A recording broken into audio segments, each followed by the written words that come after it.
Kita bakal bahas banyak banget materi menarik hari ini. Iya, kita akan menelusuri tumpukan sumber dari psikologi kognitif sampai epistemologi.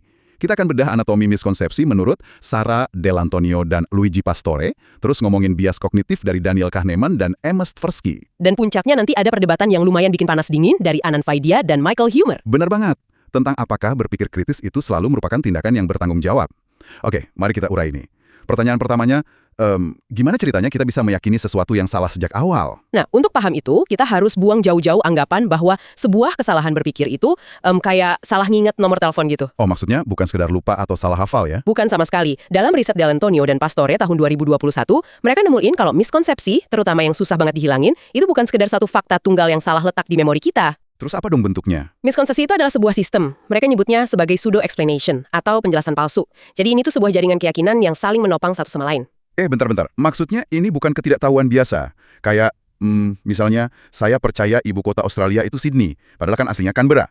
Itu kan harusnya gampang dikoreksi. Nah, itu contoh yang bagus banget buat ngebedain tingkatannya. Dell'Antonio dan Pastore ngebagi ini jadi dua kategori. Yang Anda sebutin barusan itu masuk kategori miskonsepsi yang tidak berbahaya. Nggak berbahaya karena cuma salah fakta kecil ya? Betul. Atau contoh lain kalau ada orang yang ngira paus itu ikan. Kenapa itu dibilang nggak berbahaya? Karena kesalahan itu terjadi di atas fondasi pemahaman yang masih sejalan dengan realitas atau sains arus utama. Oh, paham. Jadi mereka tetap tahu ikan itu apa, air itu apa, cuma salah naruh label aja. Persis. Waktu Anda kasih tahu fakta sebenarnya kayak, paus itu menyusui loh, bernafas pakai paru-paru, mereka dengan gampang bisa merevisi informasinya. Kesalahan itu nggak ngancem pemahaman mereka tentang dunia secara keseluruhan. Ibaratnya kayak saya salah naruh buku sejarah di rak buku fiksi ya. Tinggal saya ambil, terus saya pindahin ke rak yang benar. Selesai, rak bukunya sendiri nggak ikutan runtuh. Analogi yang pas. Tapi, kategori kedua ini yang jadi masalah besar. Mereka nyebutnya miskonsepsi yang berbahaya, atau pernicious. Berbahaya gimana nih maksudnya? Ini bukan soal salah naruh buku lagi. Ini soal bentuk perpustakaannya yang dari awal emang udah bengkok.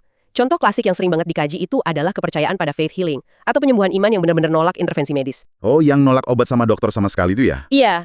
Kenapa kepercayaan ini kebal banget sama fakta?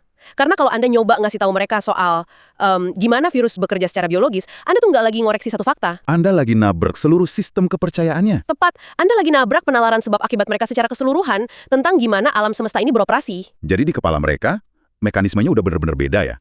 Penyakit itu mungkin bukan disebabkan oleh bakteri atau patogen, tapi mungkin karena ketidakseimbangan spiritual atau kutukan gitu. Persis banget. Dan pseudo-explanation ini tuh sangat komprehensif. Dia nyambung ke sistem kepercayaan tentang entitas gaib, terus gimana dunia material berinteraksi sama yang non-material, bahkan sampai pada penolakan institusional terhadap metode sains itu sendiri. Antesan dibilang sistem ya. Jadi mengoreksi miskonsepsi yang berbahaya itu bukan sekedar mencabut daun gulmanya ya, tapi harus menggali sampai ke akar-akarnya, yaitu sistem kepercayaannya itu sendiri. Yang menarik di sini adalah, karena itu udah berakar kuat, pendekatan pendidikan tradisional seringkali gagal total. Karena pendidikan tradisional kan biasanya cuma nyodorin fakta gitu kan. Nih, baca buku teksnya. Kamu salah. Betul. Kalau Anda cuma motong daunnya, ya dalam artian cuma ngasih bantahan faktual, gulma itu bakal tumbuh lagi minggu depan. Mungkin dengan bentuk argumen yang sedikit beda, tapi akarnya tetap nyengkram kuat di bawah sana. Terus cara nyebut akarnya gimana dong? Dell'Antonio dan Pastore nekenin kalau intervensi langsung tuh nggak bakal mempan. Disinilah kita butuh pemikiran kritis yang benar-benar ngevaluasi bukti. Orang itu harus diajak secara aktif buat lihat sendiri kontradiksi di dalam jaringan keyakinan mereka.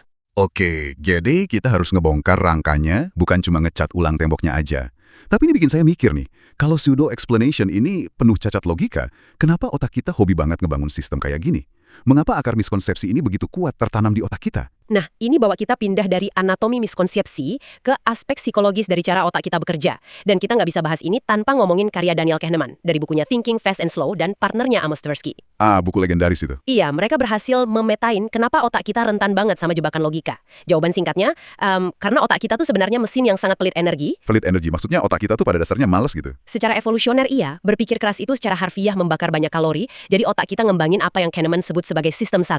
Sistem 1 ini mode yang kayak gimana? Ini adalah mode pemikiran yang serba otomatis, intuitif, cepat, nggak disadari, dan ini yang penting selalu melompat pada kesimpulan. Waktu kita dapat info baru, sistem 1 nggak nganalisis data, dia cuma nyari pola yang udah familiar. Kayak semacam autopilot yang jalan terus di latar belakang ya? Bener, dia merangkai cerita yang masuk akal secepat mungkin berdasarkan intuisi sehari-hari kita. Dan karena dia cuma nyari cerita yang masuk akal, pantesan aja gampang kejebak bikin penjelasan palsu tadi ya. Cerita konspirasi itu kan seringnya jauh lebih seru dan gampang dicerna daripada baca jurnal ilmiah. Itulah yang bikin munculnya ilusi kognitif. Manusia punya kecenderungan alami buat ngandelin intuisi ini. Ada fenomena yang disebut conjunction fallacy. Oh, fallacy yang gabungan itu ya? Gimana tuh persisnya? Ini terjadi waktu otak kita ngerasa kalau sebuah kondisi yang sangat detil dan spesifik itu kayaknya lebih mungkin terjadi daripada kondisi yang umum. Cuma karena cerita spesifik itu kedengaran lebih dramatis, otak kita nyari jalan pintas naratif, bukan kebenaran probabilitas. Saya ingat nih contohnya. Eksperimen yang Linda itu kan, yang orang dikasih profil perempuan muda, aktif di isu keadilan sosial, terus ditanya tebakan pekerjaannya. Nah, iya betul. Pertanyaannya kan, mana yang lebih mungkin? Linda itu seorang kasir bank, atau Linda itu kasir bank yang juga aktivis feminis? Terus mayoritas orang ngejawab yang kedua kan, padahal secara probabilitas matematis, peluang jadi kasir bank aja itu pasti lebih gede daripada kasir bank plus aktivis. Otak kita ketipu sama narasi aktivisnya. Sempurna, itu contoh klasiknya. Sistem satu ngelihat kata keadilan sosial dan langsung lompat ngaitinya sama feminis. Proses ini terjadi mulus banget sampai kita nggak sadar lagi ngelakuin kesalahan logika. Pantesan, miskonsepsi gampang banget ngakar. Terus buat ngerem sistem satu ini gimana? Kita butuh sistem 2. Ini tuh pemikiran yang analitis, lambat, dan butuh usaha yang sadar. Secara psikologis, berpikir kritis itu adalah bentuk dari metakognisi. Metakognisi itu mikirin tentang cara kita mikir, benar nggak? Betul sekali. Kemampuan buat mundur selangkah, ngelihat proses mental kita sendiri, dan nanya, bentar, dari mana saya dapat kesimpulan ini? Jangan-jangan saya bias. Jadi ini cara kita nginjak rem darurat ya, biar nggak kena bias konfirmasi. Tepat. Berpikir kritis itu butuh usaha keras buat mengerem pemikiran otomatis kita. Saat? Emang capek banget, menguras energi. Iya kan? Bayangin kalau tiap buka berita atau milih asuransi, saya harus masuk mode analitis penuh. Tidakkah lebih mudah menyerahkan pemikiran rumit ini kepada ahlinya aja? Biar pakar aja yang pakai sistem 2 mereka, kita yang awam tinggal terima beres. Pertanyaan yang sangat wajar. Dan rasa lelah itu bukan cuma soal males, tapi emang batasan kognitif kita. Nah, ini memunculkan pertanyaan penting. Dan bawa kita ke perdebatan filosofis yang seru banget. Wah, perdebatan apa nih? Apakah orang awam itu emang seharusnya nggak perlu repot-repot berpikir kritis? Ini adalah tantangan dari filsuf Michael Huemer yang dibahas panjang lebar oleh Anand Faida soal tanggung jawab epistemik. Tunggu, tanggung jawab epistemik? Sederhananya, ini adalah kewajiban kita buat mastiin cara kita nyari kebenaran itu emang bisa diandelin. Huemer ngasih skenario yang tajam banget. Kalau ada pakar dalam suatu masalah yang rumit, kita sebagai awam punya 3 pilihan. Oke, apa aja tuh 3 pilihannya? Pilihan pertama, credulity atau gampang percaya. Anda lihat konsensus pakar, terus Anda percaya aja tanpa perlu repot nganalisis sendiri. Pilihan yang paling hemat energi nih, terus yang kedua? Pilihan kedua itu skepticism. Kalau misal pakarnya pada berantem dan gak ada konsensus, Anda menunda penilaian. Anda bilang, pakarnya aja belum sepakat, saya diam aja dulu. Masuk akal. Nah, pilihan ketiganya pasti berpikir kritis kan? Betul, critical thinking. Anda cari bukti sendiri, evaluasi metodologinya, dan bikin kesimpulan independen. Nah, menurut Huemer, buat non-pakar, milih opsi ketiga ini justru tindakan yang tidak bertanggung jawab secara epistemik. Disinilah ini menjadi sangat menarik. Tunggu, berpikir kritis malah dibilang nggak bertanggung jawab. Kok bisa? Huemer memecah ini jadi 2 kemungkinan hasil. Kalau Anda mikir kritis, dan ternyata kesimpulannya sama persis sama pakar, apa yang terjadi? Ya bagus dong, saya jadi ikutan bener. Iya, tapi Anda cuma buang-buang waktu dan energi kognitif buat sampai di titik yang bisa Anda dapat dari awal kalau Anda milih opsi percaya aja. Nggak ada nilai tambahannya. Oh, iya juga ya. Terus kemungkinan keduanya gimana? Kalau kesimpulan saya beda sama pakar. Kalau kesimpulan Anda bertentangan sama konsensus pakar, secara probabilitas, hampir pasti Andalah yang salah. Jelek banget ya, tapi bener sih, mereka kan belajar puluhan tahun. Persis. Mereka punya fasilitas, data tingkat tinggi, dan saling menguji. Terus Anda ngerasa bisa matahin argumen mereka, cuma modal baca artikel internet pas weekend? Menurut Huemer, itu arogansi epistemik. Jadi kalau pakar setuju, ikuti mereka. Kalau nggak setuju, diam. Gitu ya? Betul. Kalau dipikir-pikir, mencoba mikir sendiri di area yang kita nggak kuasai, itu perjudian yang buruk. Masuk akal. Biar saya pakai analogi medis dari teksnya Vaidya nih.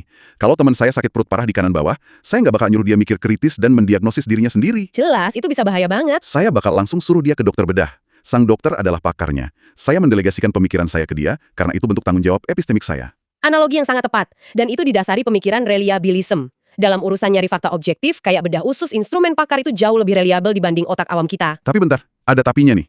Apakah semua masalah di dunia ini sama persis kayak diagnosis medis? Nah, itu dia celahnya. Disitulah Anand Faida masuk buat mematahkan argumen Huemer. Bagaimana jika masalah yang kita hadapi bukan tentang fakta medis? Terus tentang apa dong? Tentang nilai dan moral. Faida setuju sama Huemer kalau urusannya murni analisis fakta yang kompleks. Tapi kalau kita ngomongin isu-isu publik yang kontroversial, itu ranahnya udah beda. Isu publik kayak apa misalnya? Kayak undang-undang kepemilikan senjata, penerapan hukuman mati atau aborsi. Dan sebagai catatan nih buat Anda yang dengerin, kita nggak ngambil posisi pro atau kontra ya di sini. Ini murni contoh netral yang dipakai Faida dalam teksnya. Iya, murni buat contoh bedah kasus.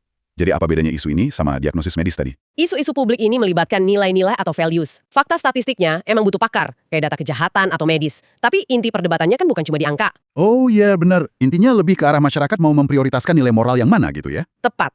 Apakah kita lebih prioritasin kebebasan individu atau keamanan kolektif? Rehabilitasi atau keadilan yang setimpal?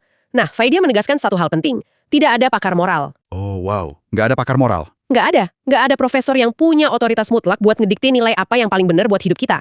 Karena nggak ada pakarnya, argumen Huemer tadi nggak bisa dipakai di sini. Jadi, saya bisa menyewa mekanik untuk memperbaiki mesin mobil saya, karena itu fakta. Tapi, saya nggak bisa menyewa orang lain untuk menentukan kemana mobil ini harus saya kemudikan, karena itu soal nilai. Sintesis yang sempurna. Perjalanan hidup Anda, arah masyarakat, itu nggak bisa didelegasikan. Jadi, apa arti dari semua ini? Ini kan mematahkan saran Wehmer buat diam aja. Artinya, karena nggak ada pakar yang bisa nuntun nilai kita harus, bahkan wajib, mengembangkan apa yang disebut Valdia sebagai identitas kritis atau critical identity. Identitas kritis ini wujudnya kayak gimana? Semacam lensa gitu di otak kita? Betul, itu adalah lensa psikologis yang isinya prinsip-prinsip evaluasi kita sendiri. Entah itu lensa feminis, marxis, sudut pandang agama, atau kebebasan sipil. Dan kita pakai lensa itu buat menimbang informasi. Iya, berpikir kritis di sini tuh bukan soal ngumpulin fakta teknis, tapi proses disengaja untuk mengevaluasi prinsip kita sendiri dan menyetujui sesuatu secara sadar. Berarti tujuan dalam demokrasi itu bukan cuma sekedar ikut-ikutan atau pasrah sama mayoritas ya? Tepat sekali. Dalam masyarakat demokratis, tujuannya bukanlah sekedar setuju secara pasif atau agreement, melainkan persetujuan rasional atau rational assent. Persetujuan rasional. Ini kita harus mikir sendiri, musyawarah di kepala kita, biar otonomi nilai kita tetap terjaga ya. Bener banget. Kalau kita cuma ikut arus, kita kehilangan kemandirian moral kita. Itulah kenapa Anda harus repot-repot berpikir kritis di area ini. Luar biasa. Jadi, mari kita simpulkan perjalanan penelusuran mendalam kita hari ini. Kita mulai dari menyadari bahaya miskonsepsi yang mengakar banget kayak kata Del Antonio dan Pastore tadi ya. Terus kita juga ngelihat betapa sulitnya melawan bias otak kita yang males secara evolusioner, bareng Kahneman dan Tversky. Iya, ngerem sistem satu itu emang capek. Dan terakhir, kita sampai pada kesimpulan dari Valdia tentang mengapa kita tidak bisa menyerahkan pemikiran kita kepada pakar saat itu, menyangkut moral dan nilai hidup kita. Dan sebelum kita selesai, saya ingin meninggalkan satu pemikiran baru untuk Anda renungkan malam ini. Wah, apa tuh? Jika identitas kritis kita dibentuk oleh nilai-nilai yang kita serap setiap hari, pernahkah Anda mempertimbangkan apakah algoritma media sosial yang setiap hari Anda konsumsi perlahan-lahan sedang memprogram ulang lensa pemikiran kritis Anda tanpa Anda sadari? Wow, itu bikin merinding sih. Apakah nilai yang kita yakini sekarang beneran punya kita atau hasil suapan algoritma ya? Layak buat dipikirin. Benar-benar, pemikiran penutup yang berlian. Terima kasih banyak untuk Anda yang sudah ikut serta dalam penelusuran mendalam ini. Kami sangat menghargai waktu dan rasa ingin tahu Anda yang tinggi. Jaga terus identitas kritis Anda, dan sampai jumpa di diskusi kita selanjutnya.